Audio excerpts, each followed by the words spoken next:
Agora sim, então, mais uma vez, boa noite. Boa noite. Que a paz de Jesus esteja com todos. Uma noite tão abençoada. Feliz por estar aqui com vocês, compartilhando algumas ideias e trazendo uma história muito significativa. Uma história que se passa há 38 anos atrás, mas que tem importantes situações que nós podemos relacionar aos nossos dias. Nós vamos falar sobre a história de uma mãe que recebeu uma carta do filho desencarnado.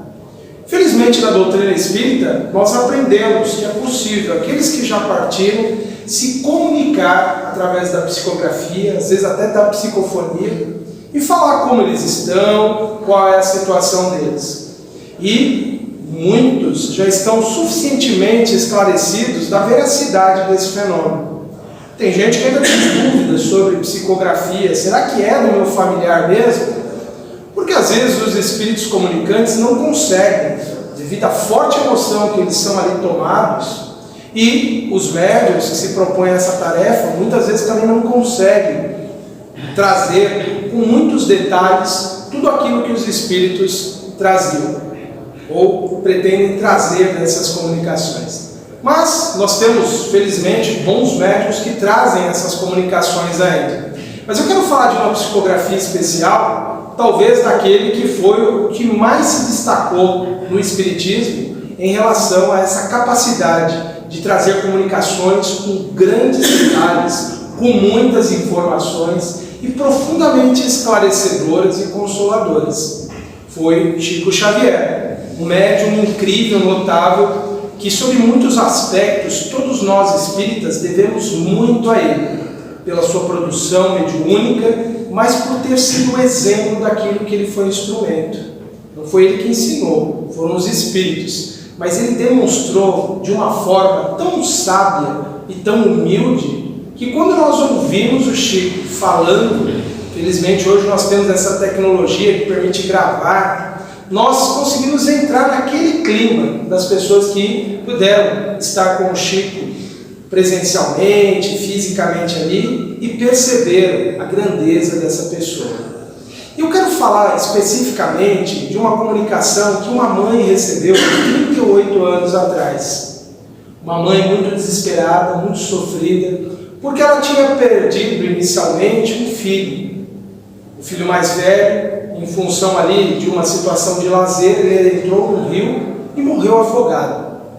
6 meses depois, o outro filho, passando por uma séria crise, nós vamos falar logo mais sobre o que levou ele a essa situação, acabou cometendo suicídio. Imagina o coração de uma mãe que em tão pouco tempo perde 2 filhos de maneira tão trágica. Imagine o quanto ela sofreu e o quanto as mães e os pais sofrem quando perdem os seus filhos. Nós falamos perdemos porque é a nossa linguagem usual aqui na Terra. Porque na verdade ninguém perde ninguém. Ninguém está perdido no universo. Todos nós estamos muito bem situados na casa do Pai. Em alguma das moradas que nós escolhemos estar, mas todos nós estamos na casa do Pai. Afinal de contas, a casa do Pai é o universo. É toda a criação, porque em tudo ele habita. E cada mundo, ou em cada dimensão que o espírito opta viver pelas suas condições mentais, ele está numa dessas moradas que ele escolhe estar, ou que ele precisa estar. De alguma forma nós escolhemos estar aqui, e poderemos ou não permanecer de acordo com a nossa escolha. E esse jovem, então, Dimas, que é o jovem que cometeu o suicídio, ele escolheu deixar a vida. Posto dessa forma, parece muito simplista, não é? Ele escolheu deixar a vida, foi para outra vida. E tem até pessoas que, quando tomam contato, conhecimento sobre a vida espiritual, pensam assim, se está tudo difícil aqui, eu vou querer terminar logo essa vida, vou para a vida espiritual, aí lá eu planejo uma melhor e volto. Só que não funciona assim. Se a gente desistir dessa vida para voltar é bem difícil. E a nossa situação do lado de lá é muito difícil ainda. Quando a gente fala de suicídio, então, vem à mente das pessoas muitos relatos que são muitas vezes assustadores. Quem já não ouviu falar do livro Memórias de um Suicida? Quem já não ouviu relatos assim, muito impressionantes, que causam muito medo em pensar que alguém, depois da morte, pode passar por tanto sofrimento. E tem até gente que pergunta assim, como pode Deus deixar alguém sofrer tanto? Mas essa mesma pergunta caberia aqui para aqueles que estão encarnados e passam por sofrimentos muito grandes. Também perguntaremos, por que Deus permite que na Terra determinadas pessoas passem por sofrimentos tão intensos, tão grandes?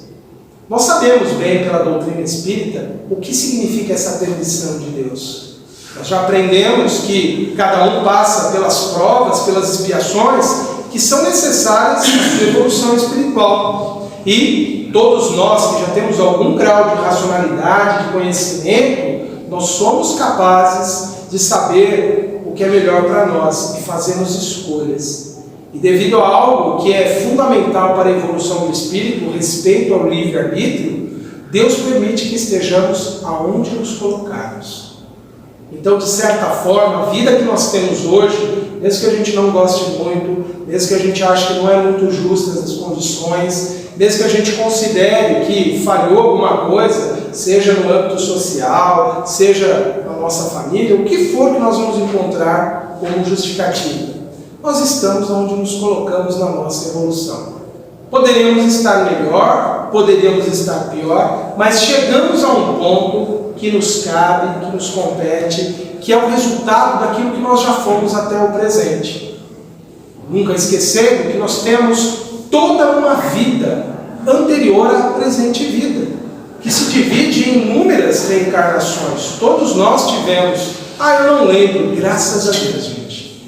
Que bom que a gente não lembra dessas outras vidas, porque se é difícil trabalhar com memórias desta vida, de coisas que nos feriram, que nos amarguraram muito, de dores muito fortes que nós sentimos, imagina você lembrar de 1000 vidas atrás, lembrar de toda a dor, todo o sofrimento, toda a dificuldade que você já passou. Tem gente que desanima só de lembrar das dificuldades dessa vida.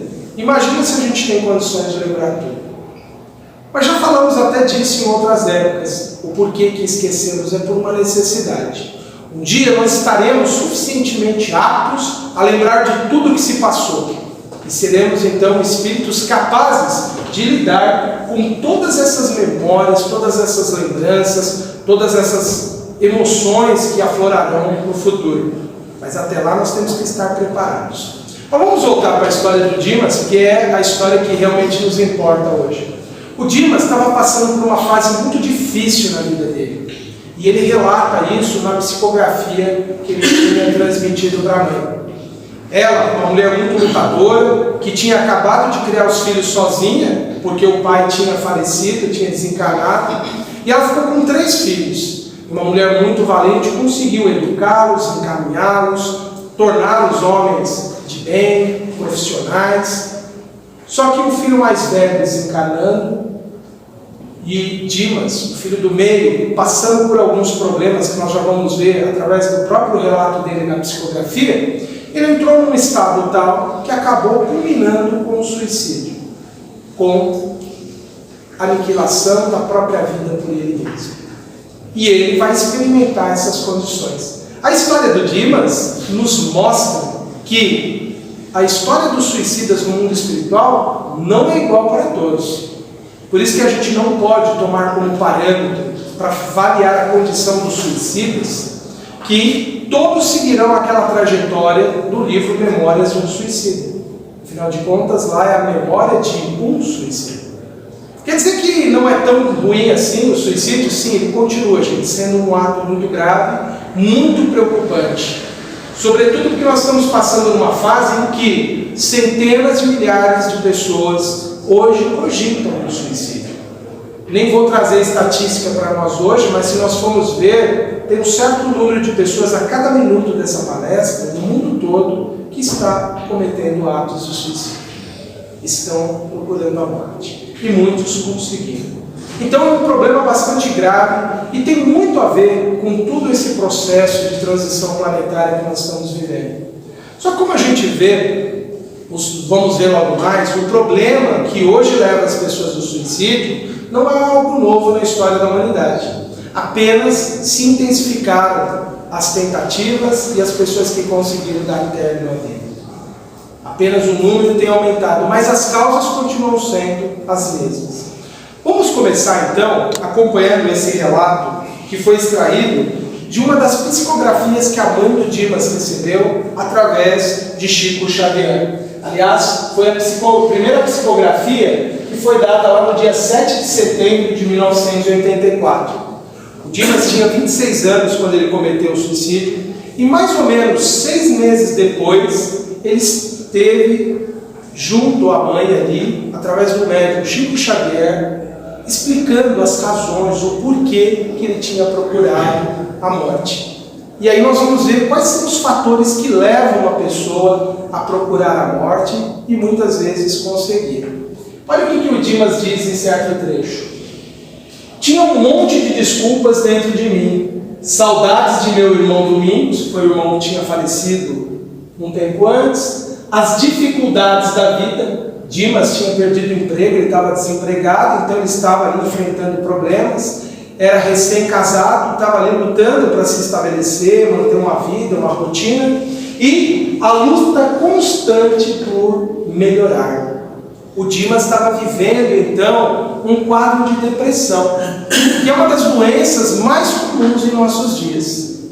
E ele tinha um pensamento fixo em relação a essa ideia dos problemas que ele tinha. E isso aqui é o que nós devemos prestar muita atenção nessa noite. Porque talvez nós, alguém da nossa família, os nossos filhos, a nossa esposa, o nosso marido, talvez os nossos pais, irmãos, colegas, amigos, companheiros da casa espírita, talvez eles estejam dentro desse processo de uma fixação mental excessiva nos problemas. Estão talvez muito focados numa ideia que vai ganhando força dentro deles, que vai crescendo, que vai produzindo um estado que pode predispor a pessoa ao suicídio. É essa ideia, gente, olha, de que não podia fazer nada. Ou seja, ó, completando a frase dele, por melhorar, sem poder fazer isso.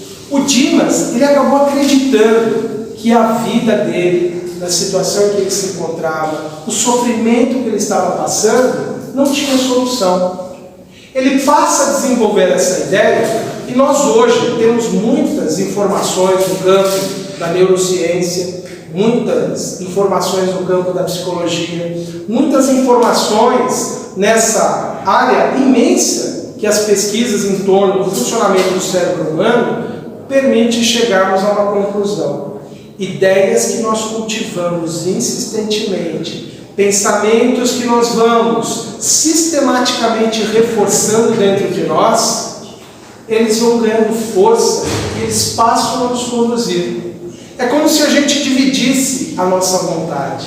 Ao mesmo tempo que eu digo, eu quero estar bem, mas ao mesmo tempo dentro de mim há algo vibrando, algo dizendo, eu não vou ficar bem. É como se nós fôssemos duas pessoas temporariamente, nós estamos ali cultivando ideias antagônicas.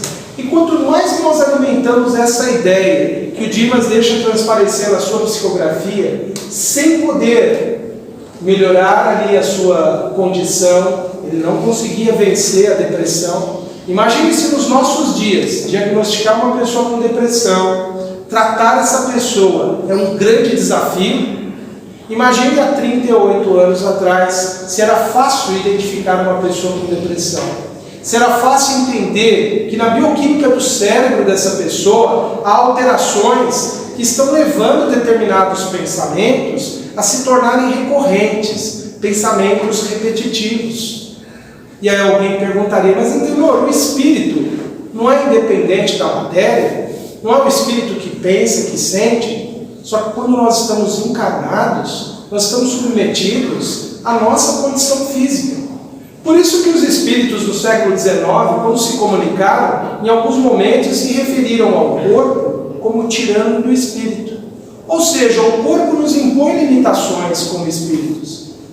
O nosso cérebro, dependendo das ideias que nós cultivamos, das imagens que nós alimentamos na nossa memória, daquilo que nós vamos reforçando, sobretudo pela nossa fala, nós tendemos a criar padrões. pensamentos que se tornarão verdadeiros comandos internos. Começa a falar todo dia que a vida é difícil. Começa a sistematicamente dizer e relacionar apenas os seus problemas, apenas os seus desafios. Comece a você apenas a enxergar um mundo sem esperança, um mundo sem perspectivas, problemas sem soluções. Passe você a se alimentar diariamente apenas pelo noticiário das coisas mais difíceis que acontecem. Você nem precisa procurar muito, você não precisa nem ler jornais mais. Sintoniza em alguns programas televisivos e você começa a perceber a infinidade de problemas, de dores, de dificuldades que existem na vida das pessoas. E muitas vezes os apresentadores trazem aquilo com uma dramaticidade, acentuando, porque sabem que tem milhares de espectadores ali ligados naquele pensamento. Por que tantas pessoas são atraídas para aquilo? Por que tantas pessoas se alimentam desse noticiário, muitas vezes macabro, em que exploram excessivamente as dores, o sofrimento humano? Porque é uma tendência, muitas vezes, da nossa imperfeição, nos levar a procurar isso. Nós dizemos, é para eu estar informado, saber o que se passa no mundo. Mas tem coisas que a gente não precisa se apropriar muito em detalhe. Saber que eu preciso tomar cuidado quando ando numa rua escura, eu não preciso saber de detalhes de todas as pessoas que passaram por situações difíceis numa situação como essa. Eu não preciso ficar me alimentando daquilo, mas muitas pessoas ficam absorvendo aquilo. Agora imagine se nós, nas nossas conversas, nos nossos diálogos, nos comentários que nós fazemos sobre a vida, a gente sempre termina a frase, está tudo muito difícil, né? Está tudo meio sem esperança, assim, não sei como vai ficar. E hoje no Brasil nós estamos bem nessa situação. De um lado alguns pensam que a situação vai ficar ruim se for determinada pessoa. Do outro, outros pensam que será outra. No final das contas, está todo mundo pensando negativamente. Está todo mundo se alimentando de medos, de ameaças, de temores que são disseminados.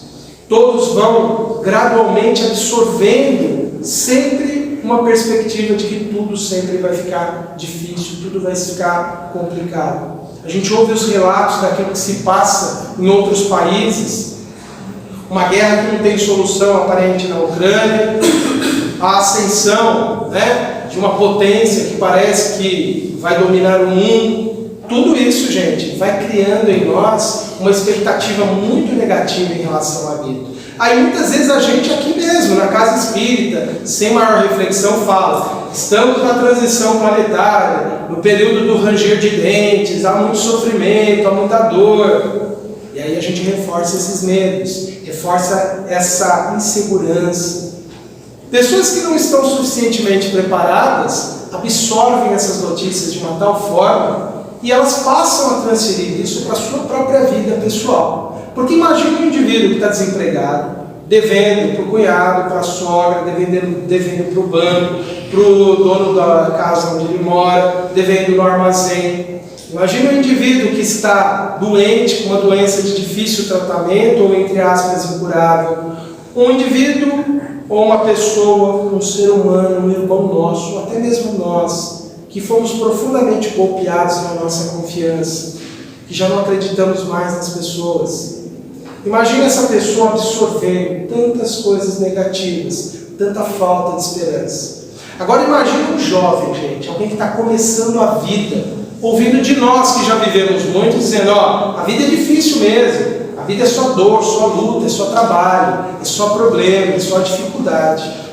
Eu, quando era criança, ouvia falar da tal Guerra Fria, que Estados Unidos e a ex-União Soviética tinham armamentos nucleares capazes de destruir a Terra milhares de vezes. Eu nem lembro quanto falava, se era 1.000, 2.000 vezes. Eu, como criança, pensava: o que adianta se destruir mais de uma vez? Se destruir uma vez, acabou tudo para todo mundo. E isso trazia angústia, trazia incerteza, trazia medo. Eu tinha colegas evangélicos muito fundamentalistas, e a gente esperava o final do mundo no ano 2000, porque eles falavam isso insistentemente. Na hora do recreio, ao invés de a gente estar lá falando de outras amenidades próprias da infância, era sistematicamente falando do fim do mundo, que estava previsto no Apocalipse. Vai vir os flagelos, a destruição. vai vir o anticristo. Imagina como aquilo trazia para uma criança o desconforto, a falta de esperança. Felizmente eu conheci a doutrina muito cedo. Fui tomando contato, fui aprendendo que as coisas têm sim o seu lado difícil, tem os desafios, tem as tais provas e expiações, mas nós reencarnamos, gente, para vencer os desafios, para superar. Nós reencarnamos não somente para sofrer e pagar a dívida do passado, nós reencarnamos também para desenvolver coisas bonitas na vida, como os vínculos afetivos que nós temos. O amor que nós nutrimos pelas pessoas especiais da nossa vida, o amor que nós podemos compartilhar entre irmãos, entre amigos, a fraternidade, a solidariedade. E ainda que a gente nem fique rico, que a gente não tenha posses, que a gente nem tenha casa própria, nem o próprio carro, a gente pode adquirir bens que são imortais e que são muitas vezes invejáveis por aqueles que não conseguiram, que são bens imateriais. Você tem o amor de um filho?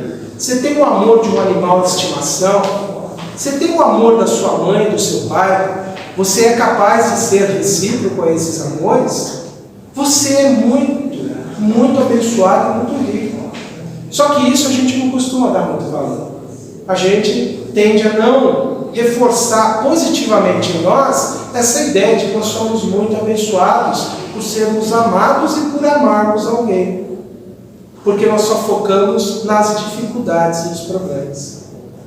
E aí, se eu estou passando por um momento difícil, como o Dimas estava passando, e eu fixo o meu pensamento apenas nas dificuldades, apenas no problema, eu não vou ter solução realmente. Eu vou até tentar encontrar uma saída, vocês vão ver no depoimento dele, que ele deu na psicografia, e que essa saída não vem, essa solução não vem, por quê? Nós reforçamos os nossos comportamentos pelas nossas crenças, por aquilo que eu acho que é a minha vida. Se eu acho que a minha vida é uma droga, ela é mesmo, gente, não tem como. Se eu acho que a minha vida é boa, ela é mesmo. Porque no final das contas, tudo depende da forma como nós nos vemos, ou como nós nos colocamos na vida. Se eu me coloco perante a criação divina, que eu sou o último, o mais deserdado de todos, de fato eu sou, porque eu sou aquilo que eu acredito. Eu sou aquilo que eu alimento diariamente dentro de mim. Eu me torno aquilo que eu cultivo nos meus pensamentos, nas minhas ideias. Se eu cultivar pensamento de derrota e fracasso, eu não tenho estímulo interno para ser bem sucedido em nada. Eu vou estar sempre desanimado, eu vou estar sempre cabisbaixo, eu vou estar sempre triste. A minha energia criativa paralisa. O meu potencial de renovação está bloqueado porque eu estou produzindo apenas o quê? Estados mentais que bloqueiam o meu desenvolvimento, o meu crescimento. Eu estou me limitando. Por isso que quando a gente rotula uma pessoa e a pessoa aceita aquele rótulo, aquilo vira uma verdade para a pessoa. E tem pessoas que acreditam naquilo que o pai e a mãe falaram quando era pequeno. Ah, moleque, você não tem jeito, você não vai ser nada na vida. Se você compra essa ideia, você acaba se tornando um nada na vida. Por isso que a gente tem que tomar cuidado quando a gente fala para os nossos filhos, para os nossos alunos, para os jovens da nossa família, para os jovens que a gente toma contato em qualquer lugar que nós estivermos. Porque nós estamos de alguma forma determinando algo para eles. De alguma forma nós estamos dizendo os potenciais que eles podem não desenvolver. E nós podemos estar dizendo isso para nós, podemos estar dizendo isso para os nossos companheiros de evolução. Por isso que precisamos mudar essa forma de ver a vida, de pensar e de falar da vida. Quer dizer que a gente vai negar problemas? Não. Quer dizer que a gente vai fingir que não existe problemas? Também não. Mas, gente, ao lado de cada problema tem uma solução. Ao lado de cada coisa difícil da vida, também tem as facilidades. Quando a gente muda o foco, a gente começa a perceber que nós não temos só problemas, temos também soluções, temos também coisas positivas, temos também força para lutar e para vencer, nós começamos a nos movimentar, a produzir algo novo, algo diferente. O problema é que o Dimas, como vocês vão ver, além de ele já não acreditar mais na solução dos próprios problemas, tinha outros fatores que já foi muito falado nas casas espíritas. Mas hoje em dia tem uma tendência a falar, não fala tanto desse assunto, mas ele continua sendo real, presente e bastante grave. E os Espíritos voltaram a nos alertar. Esse é um problema sério, grave, que precisamos prestar atenção. Que é isso aqui que o Dimas falou. Olha, isso aqui ele continua na psicografia falando para a mãe. Andei por diversas ruas, isso aqui ele ainda é encarnado antes do suicídio. Pedi socorro de Jesus por toda parte, mas aquelas mãos enormes e duras pesavam nas minhas. Sei que não tenho desculpas e que devo assumir os meus próprios atos. Mas a senhora, ele está se dirigindo à mãe aqui, né? Não imagina como sofro. Por vezes, via o meu pai ali, Abílio, de relance, como a solicitar-me juízo e calma. Entretanto, as outras vozes eram mais poderosas e mais fortes. Dimas ele estava sob um processo obsessivo. Ele estava desacreditando dele mesmo, ele estava em um processo depressivo, e esse processo depressivo, muito provavelmente, era consequência do processo obsessivo. Ou seja, espíritos vingativos de outras vidas estavam ali tentando que Dimas tirasse a própria vida. Porque eles sabem, esses nossos inimigos do passado, que é diferente a condição de quem é vítima e de quem é suicida. Uma vítima de um ato de violência de alguém tem uma condição no mundo espiritual, o suicida tem outra.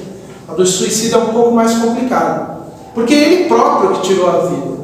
E esse é um ato de profunda e extrema revolta contra as leis divinas.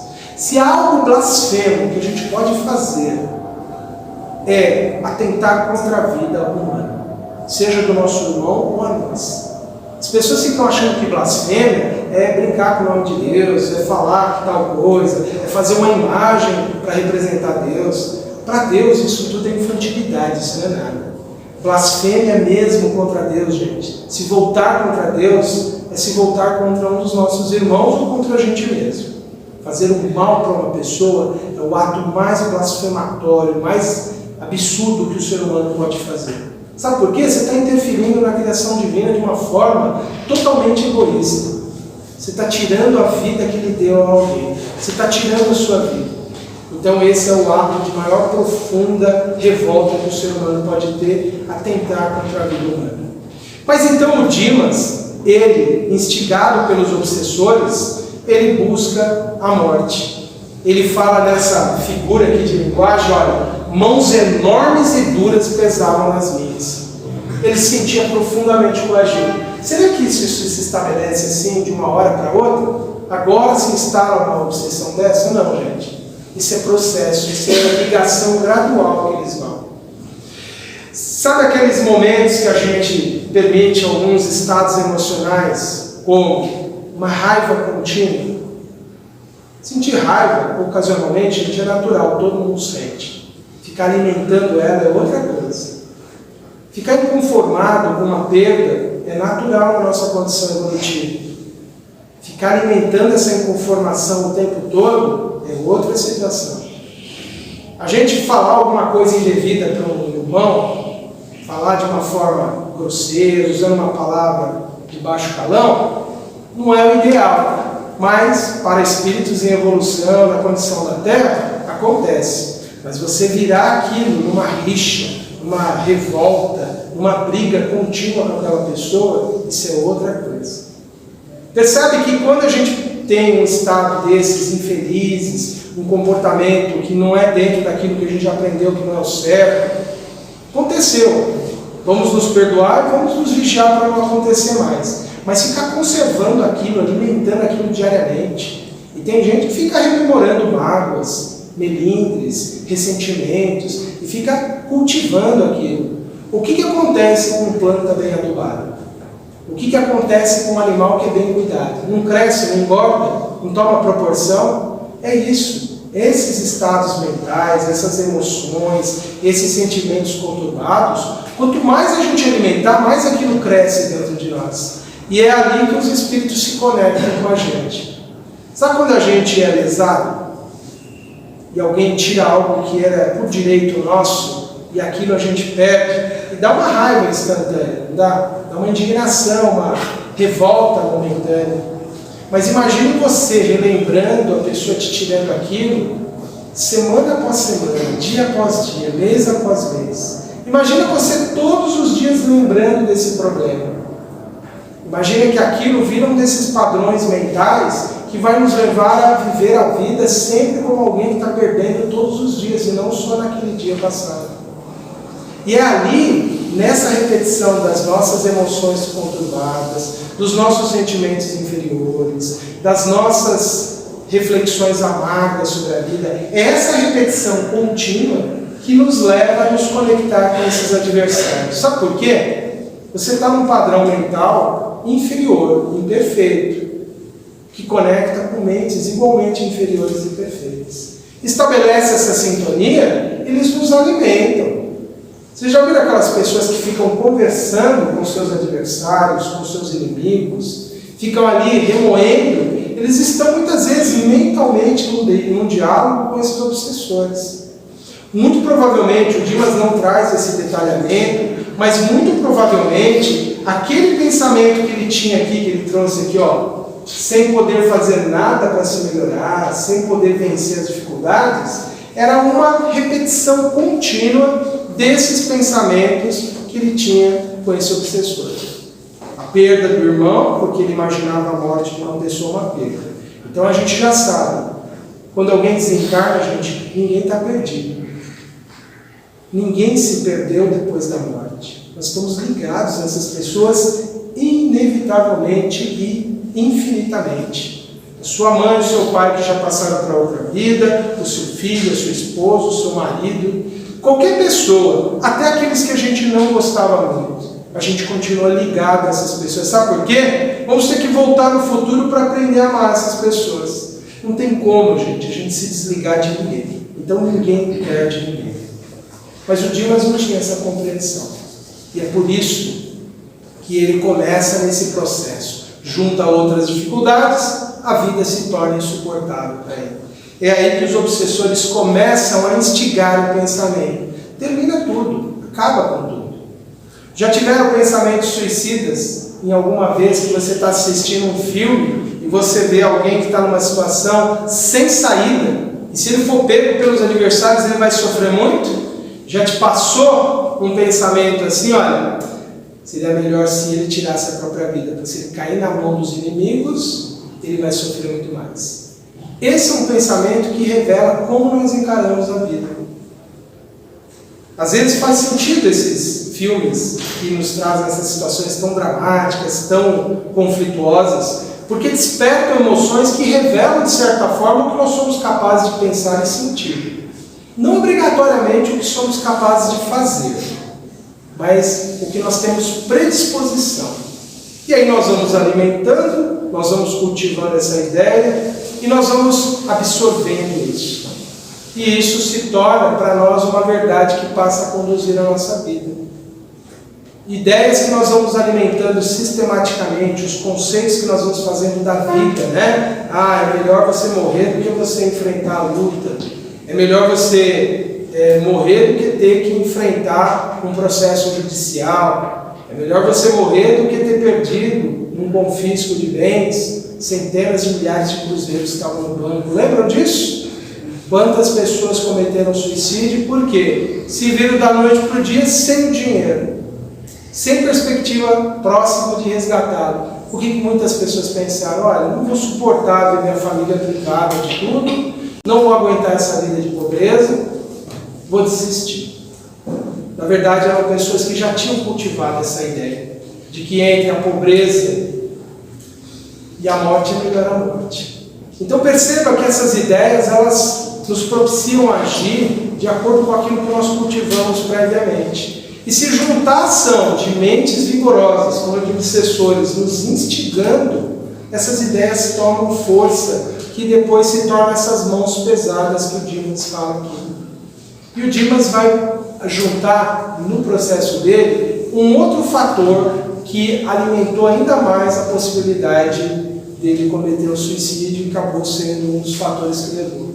É esse aqui, No dia 7, foi quando ele se suicidou, tomei alguns tragos para ganhar coragem. sem saber o que oferecer aos meus infelizes agressores. E no dia 8 pela manhã já me achava transformado. Ele chega na casa, ele conversa com a esposa, ela ali muito preocupada, mas ele acaba pegando uma arma, tira contra a própria cabeça e morre.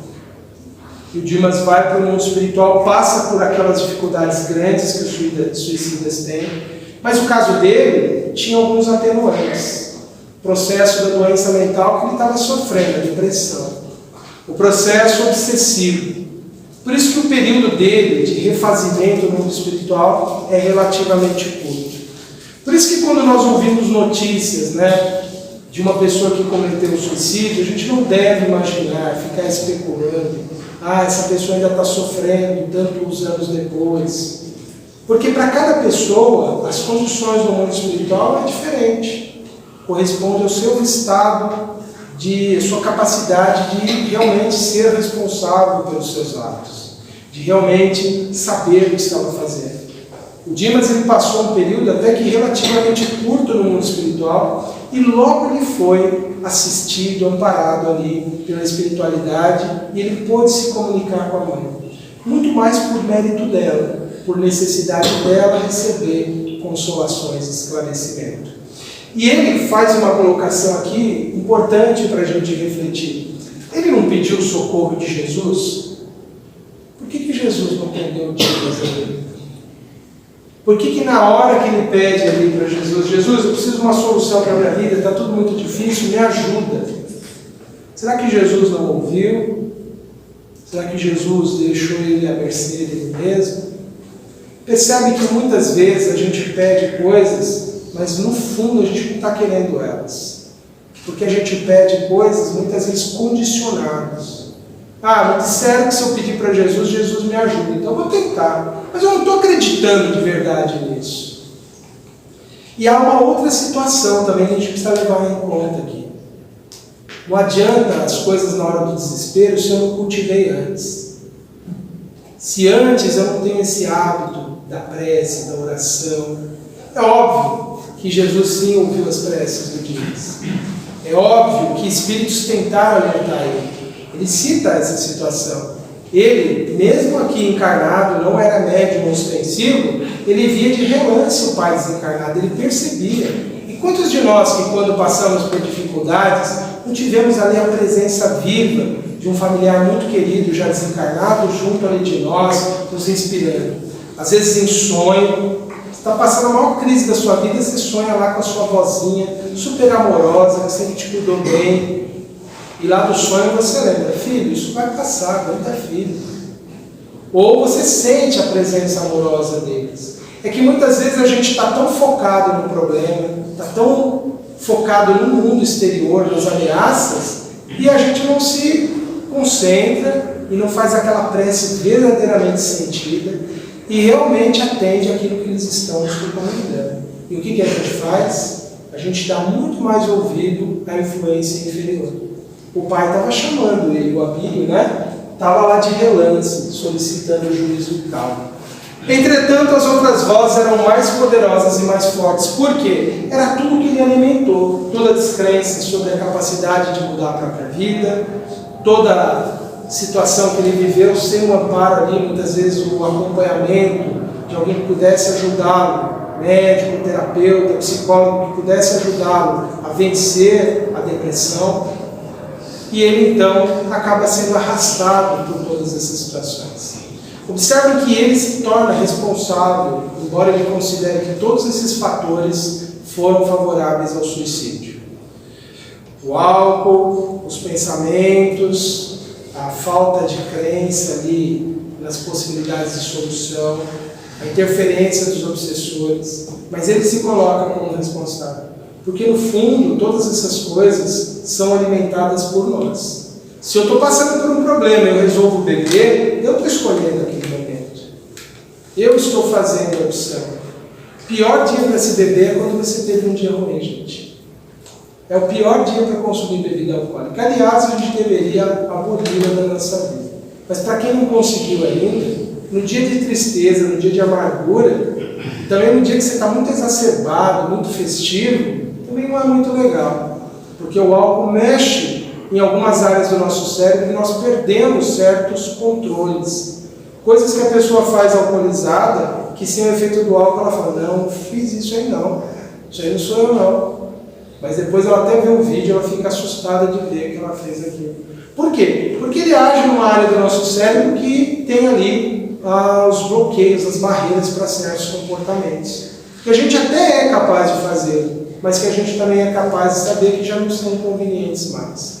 Por isso que em situações extremas não devemos consumir nada alcoólico. Nada que nos altere a nossa razão, o nosso sentimento.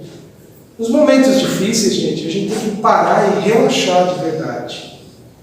É desanuviar o pensamento. É não pensar no problema naquele momento que a gente está mais tenso.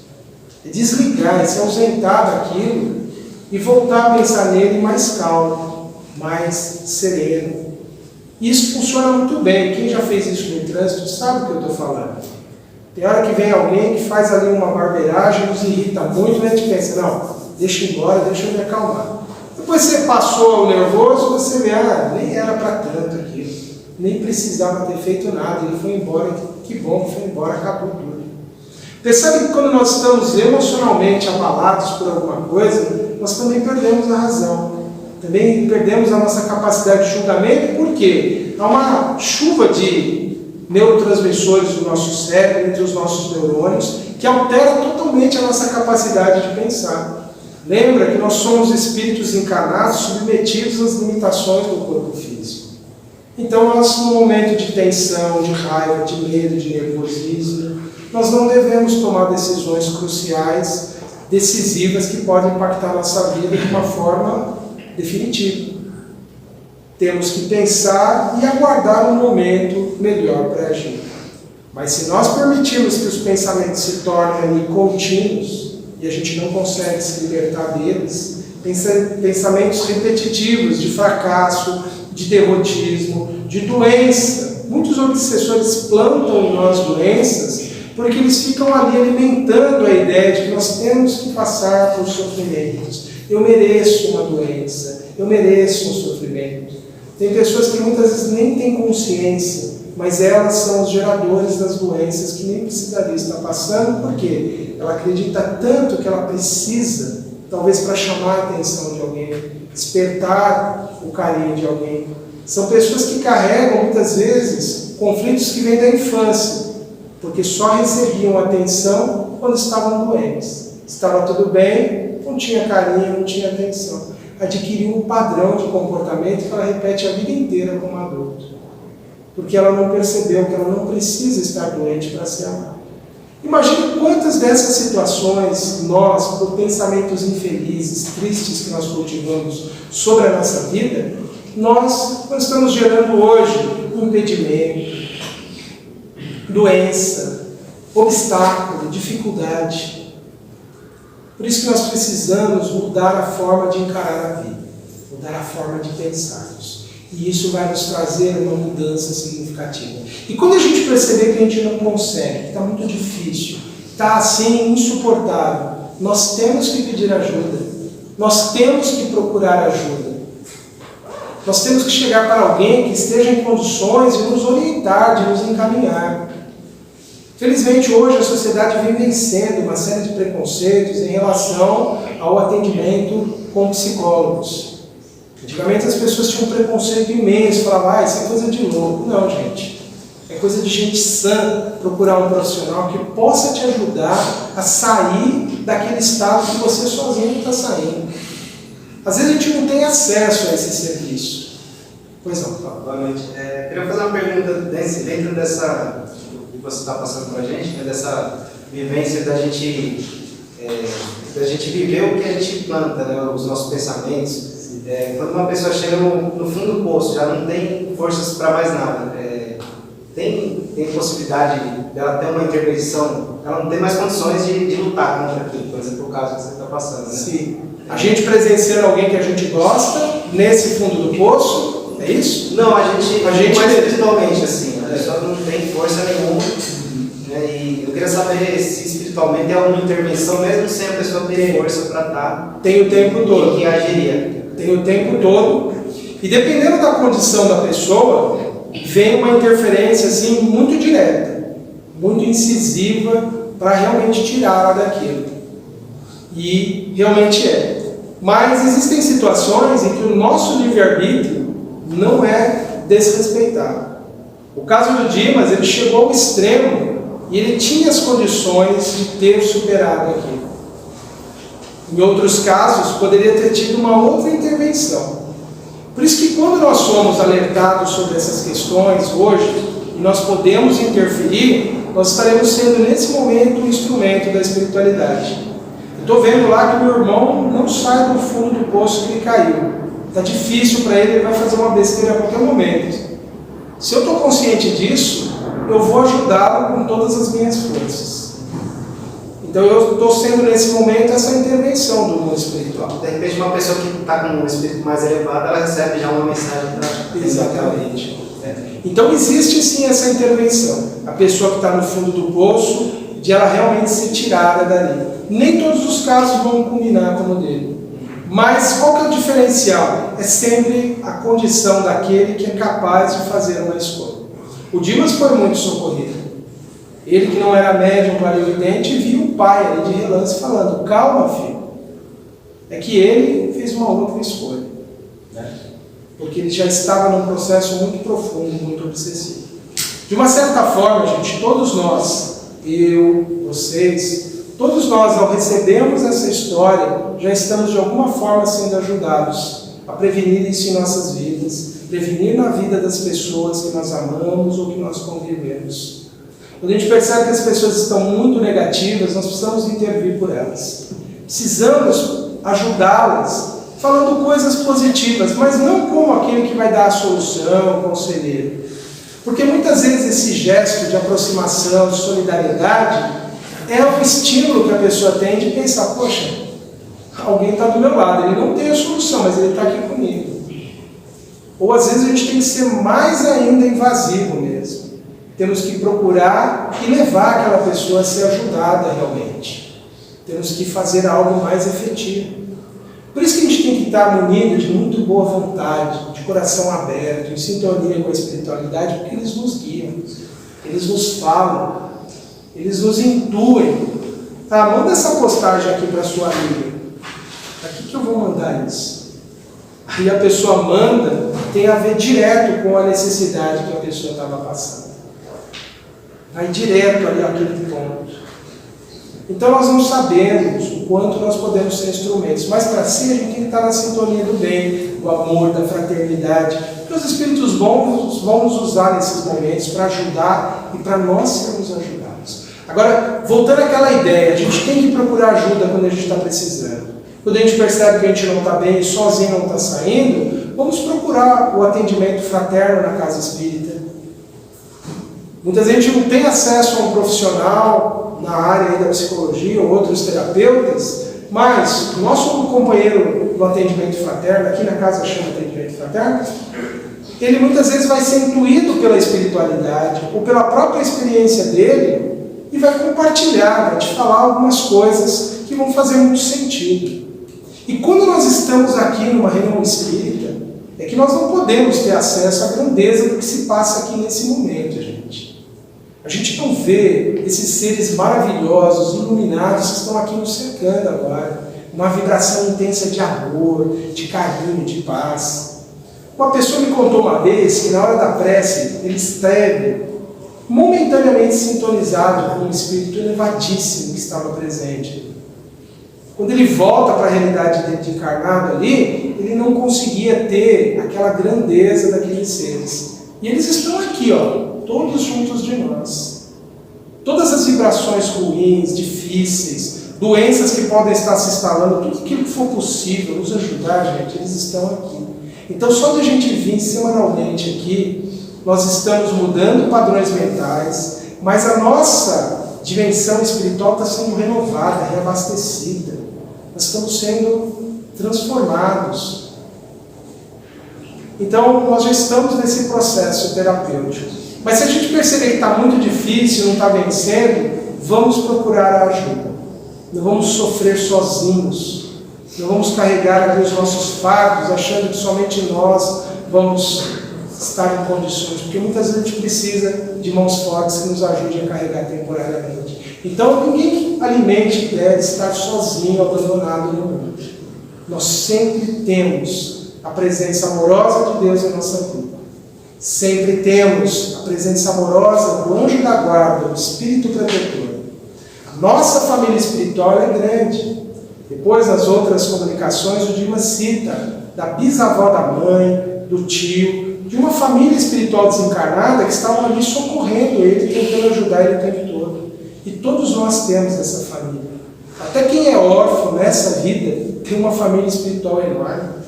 Então, vamos confiar e vamos pensar que nós estamos em condições de vencer os nossos desafios e nós não estamos sozinhos. Nós, uma comunidade espírita, precisamos nos ajudar. Trabalhadores ajudando trabalhadores, assistidos ajudando a casa, nos entrelaçando, entendendo que é nessa comunhão fraterna que nós criamos cada vez mais condições de resistirmos às dificuldades do mundo. Aproveitemos a bênção de estarmos numa casa espírita. Aqui tratamos corpo e alma de forma muito singela, muito simples. É através da renovação do pensamento e do fortalecimento da nossa fé. E assim eu encerro essas ideias neste momento com vocês, desejando que todos possam ter muita força para vencer os desafios. Confiem, gente. Deus está no comando de tudo. Nada acontece no mundo sem a permissão divina. E nós estamos aptos a vencer os nossos desafios. E quando a gente duvidar disso, peçamos auxílio. Ele virá. Que a paz de Jesus fique com todos. Muito obrigado. Você faz a bênção. Sim. Então vamos, agradecidos a Deus pela bênção da vida, pela oportunidade bendita, Senhor, que nós temos, de aqui reunidos em Teu nome, Pai. Encontrarmos esse auxílio, essa força que desce tão abundante do alto, que intensamente os nossos amigos espirituais nos endereçam as vibrações de paz, de renovação, de harmonia. Nós pedimos, Senhor, para aqueles nossos irmãos que estão atravessando momentos mais difíceis e que não puderam estar aqui ou não puderam estar em algum lugar que pudessem ser amparados pelos Espíritos amigos. Que eles possam também, Senhor, partilhar dessa intensa luz de amor, de paz que nos envolve a todos. Te pedimos, Senhor, que possamos sentir a cada dia a Tua presença em nossas vidas, através da ação amorosa dos Espíritos amigos que nos apoiam, que nos incentivam, que pedem de nós apenas a boa vontade e o cultivo das ideias superiores. Que saibamos valorizar essa mensagem magnífica, Senhor, que é a doutrina espírita, que nos ilumina, que nos esclarece e nos conduz. Que ela possa produzir em nós, Senhor, novos padrões de pensamento, renovando-nos a vida, nos mostrando a beleza que nos cerca. Pai de infinita misericórdia, nós pedimos que todo esse amor possa envolver o nosso planeta, a nossa morada celeste, esse cantinho do universo tão abençoado, Senhor, a nossa nave, que percorremos essa longa viagem da evolução através do cosmos. Que aqui possamos ver renascer, Senhor, a paz, a união entre os povos, a fraternidade, que ódios, que ressentimentos se dissipem, Senhor. Que possamos ver os nossos irmãos que pensam de forma diferente como os nossos irmãos e possamos abraçá-los em espírito, estabelecendo entre eles e nós uma comunicação luminosa de amor, de respeito, de compreensão de que somos todos filhos do vosso amor. Que esse sentimento, Senhor, possa envolver toda a nossa nação e que todos possam compreender, Pai, que precisamos caminhar em paz, unidos em favor de todos. Pai nosso que estais nos céus, santificado seja o vosso nome. Venha a nós o vosso reino, seja feita a vossa vontade, assim na terra como nos céus. O pão nosso de cada dia nos dai hoje. Perdoai as nossas ofensas, assim como nós perdoamos a quem nos tem ofendido. Não nos deixeis cair em tentação, mas livrai-nos do mal. Que assim seja. Meus irmãos, nas minhas páginas ali, Antenor Moraes, e também no Instagram, no Facebook, depois eu vou disponibilizar o áudio e o vídeo dessa palestra. Se vocês quiserem compartilhar, ouvir e assistir os outros temas, está tudo lá disponível, tá bom? Fiquem em paz, que Jesus acompanhe a todos de volta aos lares. Muito obrigado.